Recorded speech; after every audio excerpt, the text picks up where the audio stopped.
Paz do Senhor, igreja. Amém. Tudo bem com vocês? Amém. Vocês estão felizes? Amém. Irmãos, eu gostaria de dizer para vocês que é uma honra recebê-los às quintas-feiras, onde nós iniciamos mais uma série de estudos.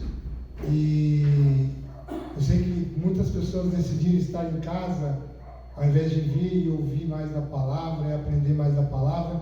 E nós vamos começar essa nova série de estudo falando sobre o livro de Timóteo, onde nós teremos esse mês 5 quintas-feiras. E se vocês olharem o livro de Timóteo, nós temos o 1 Timóteo e 2 Timóteo, totalizando 10 capítulos. Então, em cada quinta-feira, nós falaremos sobre 2 capítulos. E é importante que vocês que estão vindo nessa noite estejam nos próximos para vocês poderem acompanhar essa sequência, porque eu considero o livro de Timóteo um livro muito rico de informação, como o próprio Samuel disse. É um livro que fala muito sobre a igreja, ela ensina muito sobre a igreja, sobre liderar, sobre ajustes que devem ser feitos e tudo mais. E eu queria começar falando, antes de entrar na palavra, eu peguei algumas coisas históricas para poder trazer para vocês, porque como é um culto de ensino, é importante que a gente ensine e vocês aprendam, né? Então, a primeira carta de Paulo a Timóteo, provavelmente foi escrita em algum momento entre os anos de 64 e 65 depois de Cristo. Possivelmente quando Paulo estava na Macedônia. E antes de escrever essa carta, o que muitos chamam também de epístola, Paulo havia passado 2 anos como prisioneiro em Roma. Paulo escreveu essa carta a Timóteo, que o acompanhava na segunda viagem missionária, e Timóteo continuou a ser um fiel missionário e líder da igreja e um dos amigos em quem Paulo mais confiava. Paulo diz que Timóteo era o seu verdadeiro filho na fé. O pai de Timóteo, ele era um gentio grego, mas a mãe e a avó materna eram judias, fiéis, que lhe ensinaram o Evangelho e as Escrituras. Na época em que essa carta foi escrita, Timóteo era líder da igreja em Éfeso, e Paulo deu a entender que, como Timóteo era jovem, alguns membros duvidavam de sua capacidade de liderança, e Paulo escreveu essa carta para ajudar Timóteo, que era um jovem líder, a entender melhor as suas próprias responsabilidades. Como o Samuel bem disse, os textos desse livro eles são bem atuais, né? Muitas pessoas às vezes nos menosprezam por sermos jovens, principalmente aquelas pessoas mais velhas que estão há tanto tempo falando do Evangelho, e as pessoas falam assim: mas quem é você para estar falando sobre esse assunto?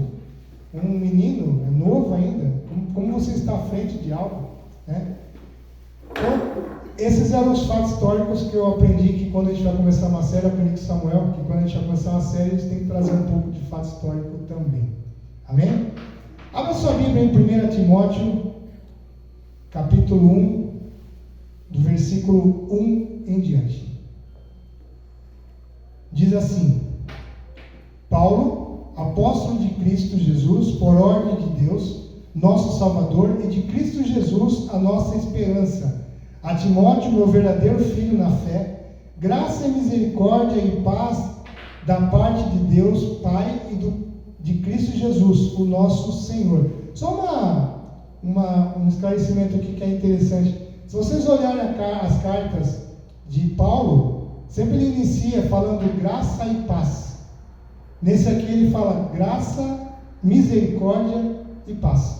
No caso aqui ele está falando justamente da misericórdia que Deus teve com a vida dele. Nós vamos ver isso no decorrer da explicação. Partindo eu para a Macedônia, roguei que você permanecesse em Éfeso, para ordenar a certas pessoas que não mais ensinassem doutrinas falsas, e que deixem de dar atenção a mitos e genealogias intermináveis, que causam controvérsias em vez de promoverem a obra de Deus, que é pela fé. O objetivo dessa instrução é o amor que procede de um coração puro, de uma boa consciência, de uma fé sincera. alguns se desviaram dessas coisas, voltando-se para discussões inúteis, querendo ser mestre da lei, quando não compreendem nem o que dizem e nem as coisas acerca das quais fazem afirmações tão categóricas. Veja bem, nós vemos aqui Paulo dando instrução e pedindo que Timóteo, seu filho na fé, ficasse em Éfeso, né, a fim de ordenar que certas pessoas não mais ensinassem falsas doutrinas, e o que os mesmos deixassem de dar atenção às coisas que não são importantes. As pessoas começaram a falar sobre vários assuntos que não eram importantes, né? E começaram a deixar de lado o que realmente era importante, o que mais importava, que era a salvação. E eles ficavam falando sobre assuntos de genealogia, de diversos assuntos que saíram fora do Evangelho, né? Isso causava dano, ao invés de promover a obra de Deus. Nós vemos isso em várias igrejas, onde as pessoas, ao invés de focar no real Evangelho, ao invés de focar naquilo que importa para o crescimento do reino, as pessoas ficam com discussões vazias.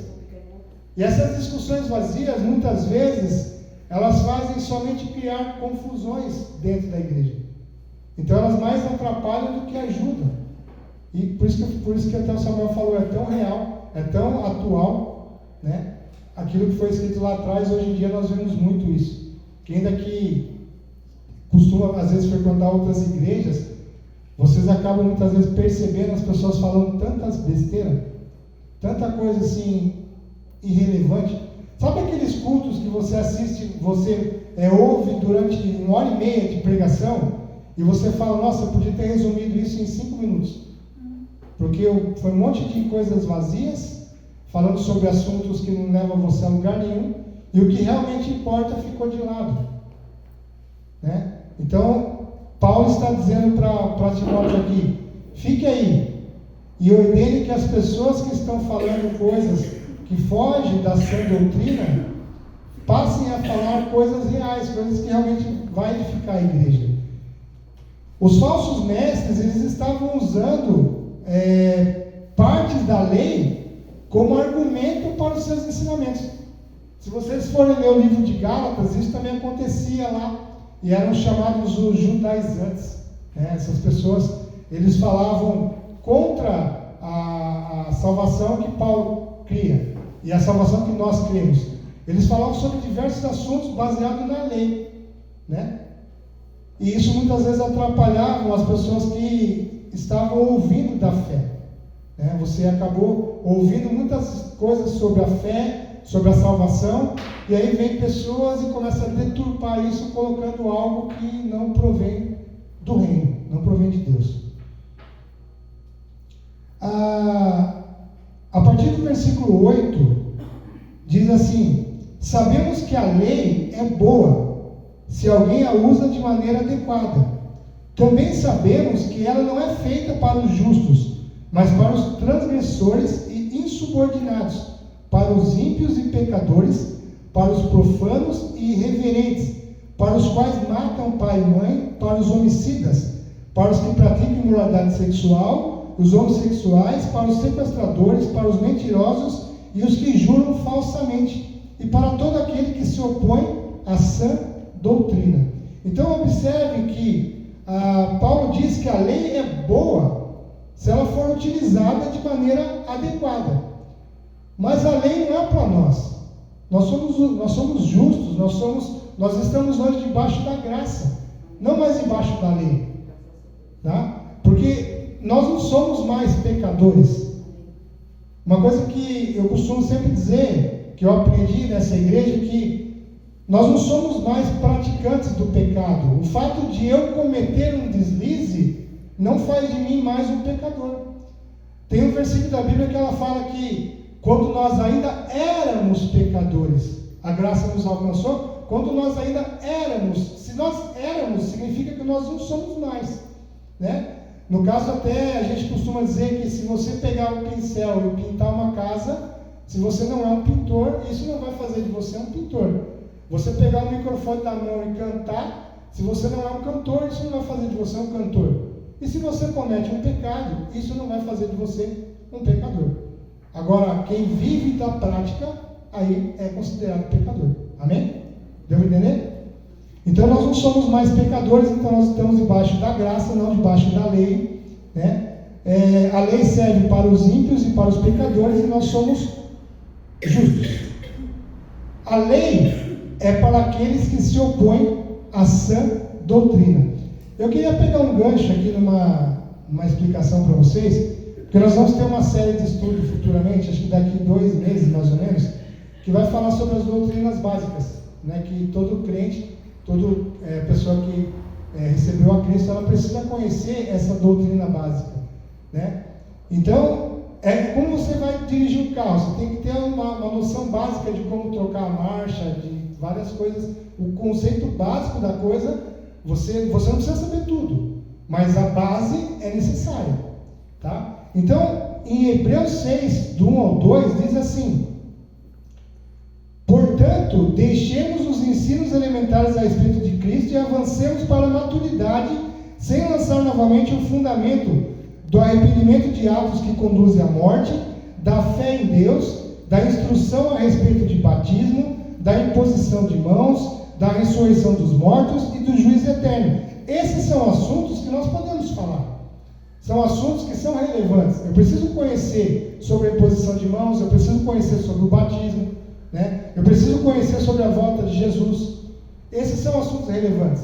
Agora, eu lembro uma vez que a gente estava aqui na igreja e uma pessoa que tinha acabado de começar a frequentar a igreja, ele foi perguntar para o pastor Val sobre os 4 cavaleiros do Apocalipse. Ele falou: mas peraí, você não sabe nem o básico, você quer aprender sobre isso, né? O que eu estou querendo dizer para vocês é: se atente ao que é importante. O que não é importante, ou ainda existem crentes que querem revelar aquilo que ainda não foi revelado a nós, colocando as suas próprias versões, tipo, isso eu acho que é isso porque aconteceu assim. Não, se atente ao que realmente importa. É isso que Paulo está falando para Timóteo fazer com as pessoas de lá de Éfeso. Não existe nada mais urgente nos dias de hoje do que você falar da sã doutrina. E isso é uma responsabilidade da igreja. Nós somos responsáveis de falar sobre a sã doutrina. E existem hoje meios. Se antigamente era difícil fazer e eles faziam, hoje nós temos meios tecnológicos que você pode alcançar o mundo todo. Você tem um celular que você pode mandar mensagem das boas novas de Cristo para o mundo todo. E muitas vezes a gente perde tanto tempo na internet ou fazendo outras coisas e esquece muitas vezes de dizer para um irmão, para uma pessoa, o quanto Deus ama a vida dele. Então existem mecanismos que não tem como você falar: mas eu não tenho tempo para sair de casa para falar do Evangelho. Você tem um celular na sua mão que você pode mandar uma oração para uma pessoa. Você pode lembrar de uma pessoa que você não vê há tempo e mandar uma mensagem para ela, falar: eu te amo em Cristo, Jesus te ama e tem algo para a sua vida. Amém? Então, que nós possamos falar sobre o Evangelho, fazer aquilo a qual nós fomos convocados a fazer. A Bíblia diz que nós temos o ministério da reconciliação. Então, é um papel nosso de ir até as pessoas, ir a todo lugar, pregar o Evangelho a toda criatura. Se eu não posso ir, eu posso patrocinar quem vai. E se eu não posso nem patrocinar quem vai, eu posso mandar mensagem. Existem vários meios tecnológicos para fazer isso. E, enquanto muitas igrejas usam de falsas doutrinas somente para aumentar a sua arrecadação. Esse é um problema crucial nas igrejas de hoje em dia. Elas pensam muito nos malabarismos das coisas acontecerem visíveis, né? Profetada e todas aquelas coisas que vai fazer com que a igreja se encha de pessoas vazias. Esse é um problema. Eu tenho orgulho de dizer que nós estamos numa igreja onde nós pregamos realmente o verdadeiro Evangelho, onde nós não perdemos tempo ensinando bobeiras, a gente ensina realmente o que está na Bíblia, o que é bíblico. E se vocês estão aqui nessa noite, vocês estão aqui aprendendo da verdade da palavra, sem nenhum aumento e sem nada de historinha da carochinha, para surpreender vocês. Muitas vezes vocês vão ouvir coisas que vai massagear seu ego, mas você vai ouvir coisas também que vai fazer machucar o seu coração, mas a ponto de quebrar você por dentro para você se transformar numa nova pessoa. Amém? Amém. Não é só de flores. A gente também tem que saber que a palavra, ela é vacina, mas ela é remédio. E a palavra serve para ensinar, para exortar, para repreender, para corrigir. Então, nós vamos continuar aqui pregando a palavra sempre. Amém? E a sã doutrina é a sua voz. A sua voz precisa ser dita. Você precisa ter uma voz aonde você for e falar do Evangelho de Cristo. Eu anotei umas coisas aqui que eu achei interessante. A sã doutrina é benéfica para a saúde espiritual. E a falsa doutrina leva à fraqueza espiritual. A sã doutrina torna os cristãos espiritualmente saudáveis, maduros e instruídos, enquanto a falsa doutrina produz cristãos espiritualmente doentes, imaturos e ignorantes. A lei é boa, porém o Evangelho do Senhor é algo superior e é a única forma de redenção e transformação do ser humano. Amém? Amém. Abra sua Bíblia em Hebreus.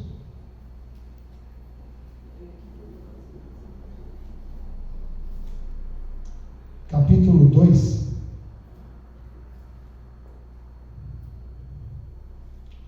Versículo 1. Diz assim. Hebreus 2, versículo 1. Por isso é preciso que prestemos maior atenção ao que temos ouvido, para que jamais nos desviemos.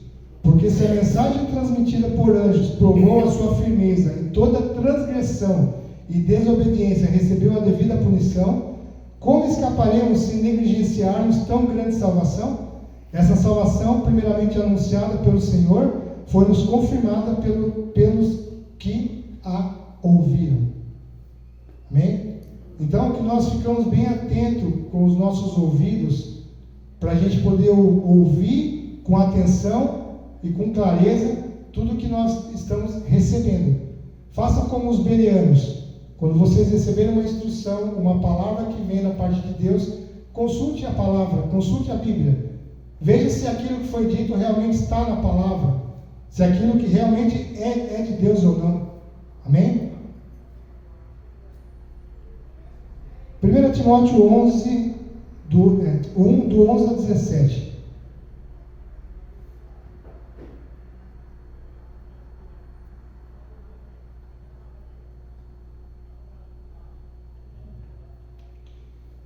Diz assim: esta sã doutrina se vê no glorioso Evangelho que me foi confiado, o Evangelho do Deus bendito. Dou graças a Cristo Jesus, nosso Senhor, que me deu forças e me considerou fiel, designando-me para o ministério. A mim que anteriormente fui blasfemo, perseguidor e insolente, mas alcancei misericórdia. Porque o que fiz por ignorância e na minha incredulidade, contudo, a graça de nosso Senhor transbordou sobre mim com a fé e o amor que estão em Cristo Jesus. Esta afirmação é fiel e digna de toda aceitação. Cristo Jesus veio ao mundo para salvar os pecadores, dos quais eu sou o pior. Mas por isso mesmo alcancei misericórdia, para que em mim, o pior dos pecadores, Cristo Jesus demonstrasse toda a grandeza da sua paciência, usando-me como exemplo para aqueles que nele haveriam de crer para a vida eterna. Ao Rei eterno, o Deus único, imortal e invisível, sejam honra e glória para todos sempre. Amém. Paulo aqui está agradecendo a Deus que confiou a ele o Evangelho e considerando ele uma pessoa fiel. Justamente ele que era perseguidor da igreja, olha o tipo da pessoa que Deus escolheu para confiar o Evangelho de Cristo. É assim que Deus trabalha. Porém, alcançou a misericórdia de Deus. Ele diz aqui que Cristo veio para salvar os pecadores, ao qual ele se considera o pior deles. Ele se considera aqui o pior pecador que tem, alegando que justamente por isso alcançou misericórdia, a fim de que Jesus demonstrasse toda a sua grandeza, utilizando ele como exemplo. Deus vai escolher quem Ele quer, como Ele quer, da forma que Ele quer, para que a sua grandeza seja mostrada a todos.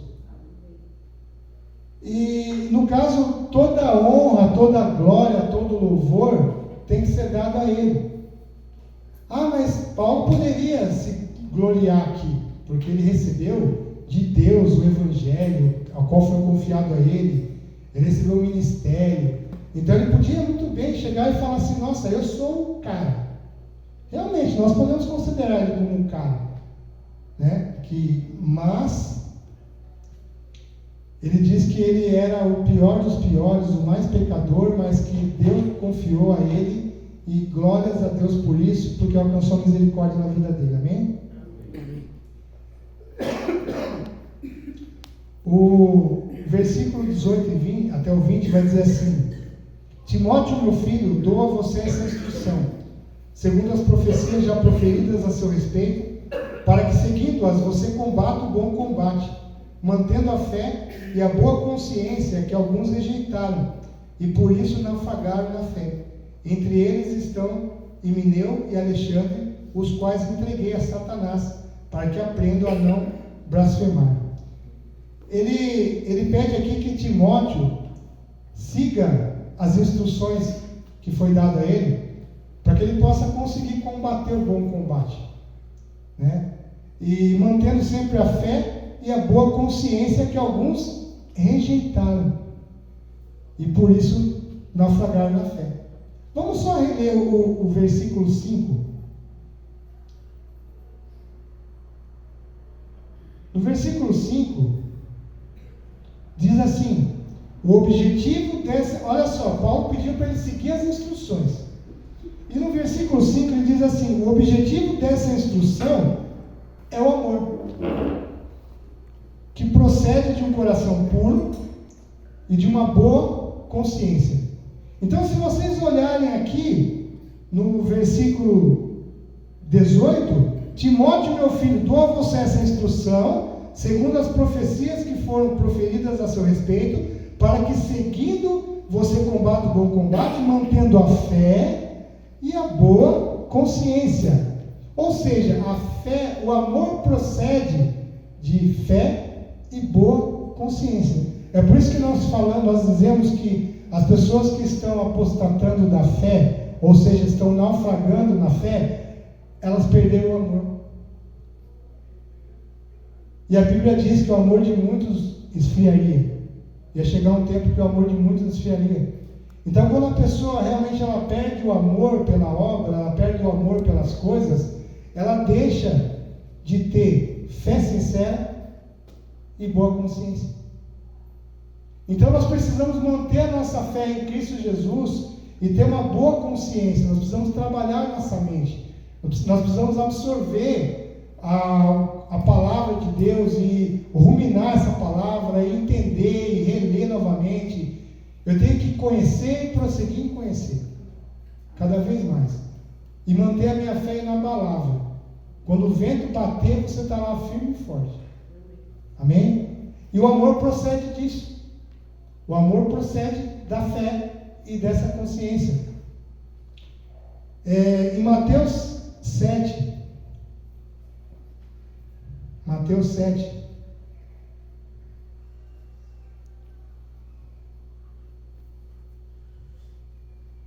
versículo 21, vai dizer algo que eu considero a frase mais triste que um cristão pode receber na vida. 7:21. Nem todo aquele que me diz Senhor, Senhor, entrará no reino dos céus, mas apenas aquele que faz a vontade do meu Pai que está no céu. Muitos me dirão naquele dia: Senhor, Senhor, não profetizamos em teu nome? Em teu nome não expulsamos demônios e não realizamos muitos milagres? Então eu lhes direi claramente: nunca os conheci. Afastem-se de mim, vocês que praticam o mal. Eu digo que a frase mais triste para um cristão ouvir é: eu não te conheço. É você fazer um monte de coisa e achar que está fazendo tudo certo, mas está fazendo tudo errado. Está fazendo algo para trazer glória para si, não está se preocupando em levar o evangelho às pessoas, não tem amor pela obra.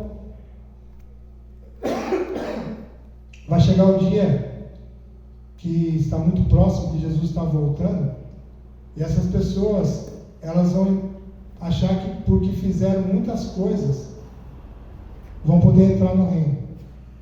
E aí vai ouvir essa frase: eu não te conheço. Eu quero chegar lá e ser conhecido pelo meu nome.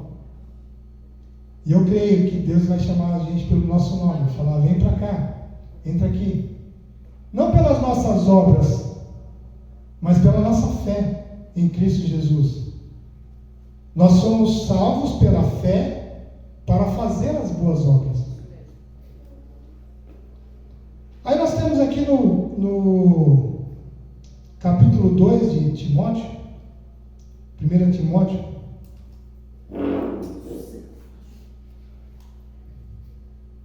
capítulo 2,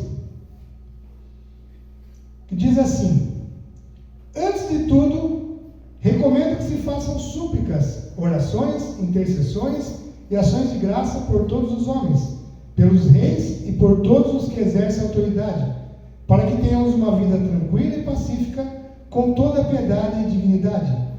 Isso é bom e agradável perante Deus, nosso Salvador, que deseja que todos os homens sejam salvos e cheguem ao conhecimento da verdade. Veja bem, vocês podem observar que nesse começo de versículo ele diz para que nós, antes de tudo, recomendo que se façam súplicas, orações, intercessões e ações de graça. Por quem?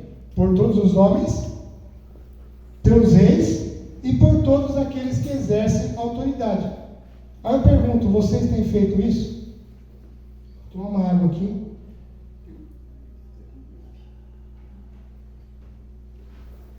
O que é súplica? Fiz um pequeno resumo aqui.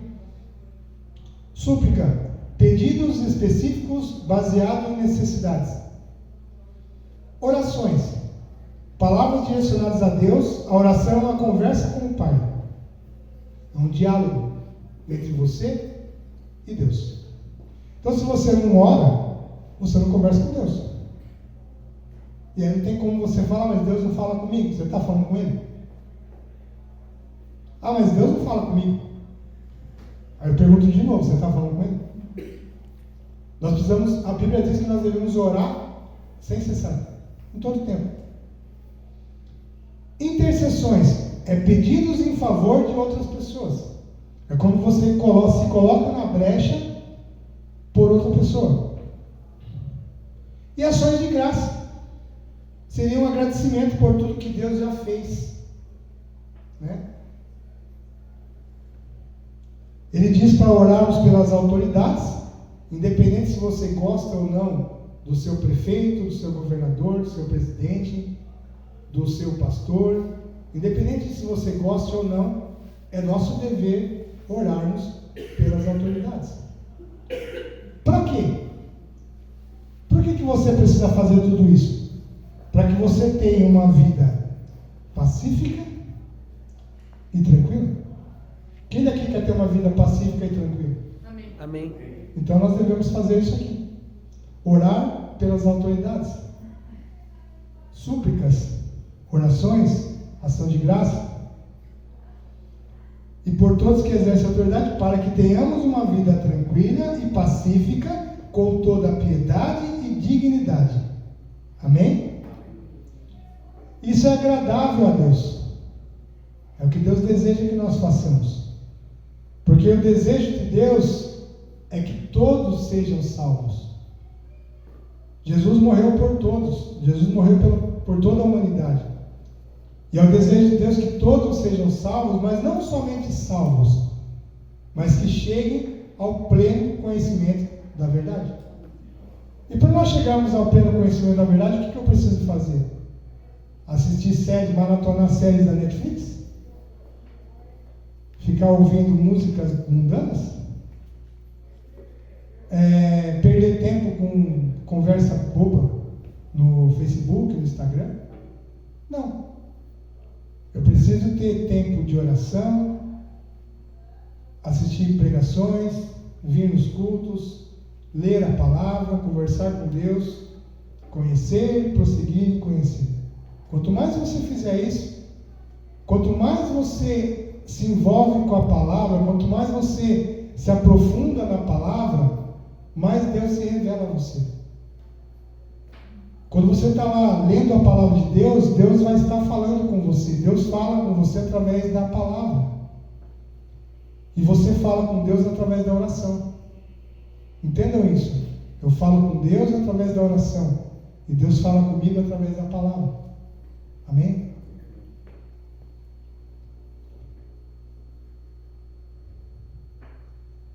Versículo 5. Pois há um só Deus e um só mediador entre Deus e os homens, o homem Cristo Jesus, o qual se entregou a si mesmo como resgate por todos. Esse foi o testemunho dado em seu próprio tempo. Para isso fui designado pregador e apóstolo. Digo a verdade, não minto, mestre da verdadeira fé aos gentios. Quero, pois, que os homens orem em todo lugar. Orem aonde? Em todo lugar. Levantando mãos santas, sem ira e sem discussões. Da mesma forma, quero que as mulheres se vistam modestamente, com decência e discrição, não se adornando com tranças e com ouro, nem com pérolas ou com roupas caras, mas com boas obras, como convém a mulheres que declaram adorar a Deus. Aqui Paulo está dizendo como deve ser o comportamento de homens e mulheres. O homem deve orar em todo lugar, levantando suas mãos santas, e as mulheres sem muito adorno, vestindo-se da forma modesta, né? Para que quem seja exaltado seja o Senhor. Amém? Era isso que eu tinha que passar para vocês nessa noite. É lógico que é uma ministração de ensino, não é uma ministração onde você muitas vezes tem revelações da palavra, mas a revelação da palavra já foi nos dada, né? Cristo Jesus é o nosso Salvador, é o nosso mediador, é aquele que nos advoga, é aquele que nos ama imensamente, e que o nosso papel, enquanto cristão, seja levar as pessoas à sã doutrina, levar as pessoas ao conhecimento da verdade, sem deturpação, né? Que nós possamos ter os nossos ouvidos atentos ao que nós ouvimos. Às vezes a gente fala, explica e não sei o quê, e de repente lá no mundo a pessoa ouve uma coisa que parece que colocou tudo a perder os ensinamentos. Eu falo isso por experiência própria. De repente a gente passar aqui, vamos supor, 2 horas com os jovens, vamos supor, dando ensino aos sábados, e aí passar um tempo, 1 mês, 2 meses, 3 meses, aí de repente uma pessoa chegar e falar, eu ouvi tal coisa assim, assado, não é verdade? Peraí, o que você aprendeu esse tempo todo? Para acreditar em algo tão descabido, vamos dizer assim, para não falar outra coisa, né? Então assim, nós precisamos deixar nossos ouvidos atentos. Sabe quando você ouve algo que parece que dá aquele estalo no ouvido, aquela dor no fala, nossa, eu não ouvi isso. Pode ter certeza que a gente, quando começa a ficar com o nosso ouvido treinado, quando a gente começa a buscar realmente a palavra de Deus, ninguém mais vai te enganar. Amém. Você vai para os lugares que você ouvir da palavra de Deus, se não for da palavra de Deus, você já consegue detectar na hora. Fala, não é Deus falando. Sabe aqueles caras que te digam? Nós aprendemos aqui que antigamente os profetas, eles davam as instruções que vinham da parte de Deus. Mas hoje nós temos o Espírito Santo habitando em nós. Então, quando alguém vai te dar vai te dar alguma coisa, vai te falar algo da parte de Deus, ele só vai estar testificando, só vai estar confirmando aquilo que o Espírito Santo já falou comigo. Então, não tem mais como a gente ser enganado, sabe? Tipo, vai acontecer isso com você. Só falou para você, para mim não, né? Se o Espírito Santo está dentro de nós, nós somos os primeiros a receber as instruções. Então, fiquem atentos. Amém? Pai, em nome de Jesus, eu quero te dar graça por essa palavra, quero te dar graça por cada família aqui representada, que nós não venhamos mais a ser enganados, Pai, por falsas doutrinas, mas que nós possamos entender o Teu amor que foi derramado sobre nossas vidas, Pai, que nós possamos continuar levando o Teu Evangelho